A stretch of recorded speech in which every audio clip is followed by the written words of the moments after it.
इस्लाम धर्म नहीं, एक राजनीतिक आंदोलन है जो सिर्फ मारकाट मचाने के लिए और मारकाट मचा के देशों पर राज करने के लिए पैदा हुआ है। मिस्र पहले एक ईसाई देश था, इस्लाम ने यहाँ मारकाट मचाई तो उस देश को खा गया। यमन ईसाई देश था, जब से इस्लाम यहाँ नाजिर हुआ वो देश आज तक फटने के लिए तैयार बैठा हुआ है। मोरक्को ईसाई देश था, इस्लाम ने वहाँ भी कब्जा किया।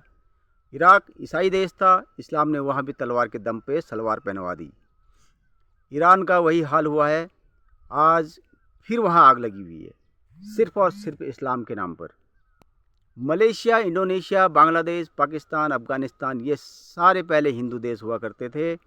भारत का हिस्सा होने के बावजूद जैसे ही इस्लाम की तलवार लहराई, इन सारे देशों ने सट से सलवार का दामन थाम लिया। तो दोस्तों, 1400 सालों से इस्लाम देशों पर विजय प्राप्त करता रहा है और इस सूची में जो अगला बड़ा नाम है वो है भारत का। यदि भारतीय मंदिर, सरकार और भारत के सनातनी जागृत नहीं हुए, भय से नहीं बल्कि गीता और रामायण के सत्य का प्रचार करने के लिए, तो आप इस भारत देश को खो देंगे। शैतान को हमको भारत चाहिए, उन्हें गजवाए हिंद करना है। लेकिन हम चाहते हैं कि कृष्ण, राम और भगवान शिव यहाँ राज करें।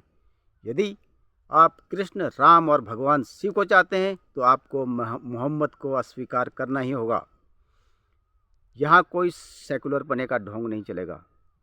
यदि आप गीता और रामायण को ग्रंथ के रूप में देखना चाहते हैं तो आपको आसमानी किताब को अस्वीकार करना ही होगा। ये एक इतिहास है और इस इतिहास को आप अच्छी तरह से जानते हैं, फिर भी आंखें बंद मत करो दोस्तों। यदि आप चाहते हैं कि ये देश संविधान से चले और सबके लिए एक जैसा कानून हो, तो आपको शरिया कानून को पूर्ण रूप से अस्वीकार करना ही होगा। और यदि आप मंदिर, गुरुद्वारा चाहते हैं तो आपको मस्जिद और दरगाहों को अस्वीकार करना ही होगा। There is no choice. आपके पास या तो कृष्ण होंगे या मोहम्मद होंगे, दोनों एक साथ नहीं हो सकते। धर्म में दोगलापनी नहीं चलेगी। धर्म यही सिखाता है, धर्मो रक्षति रक्षता।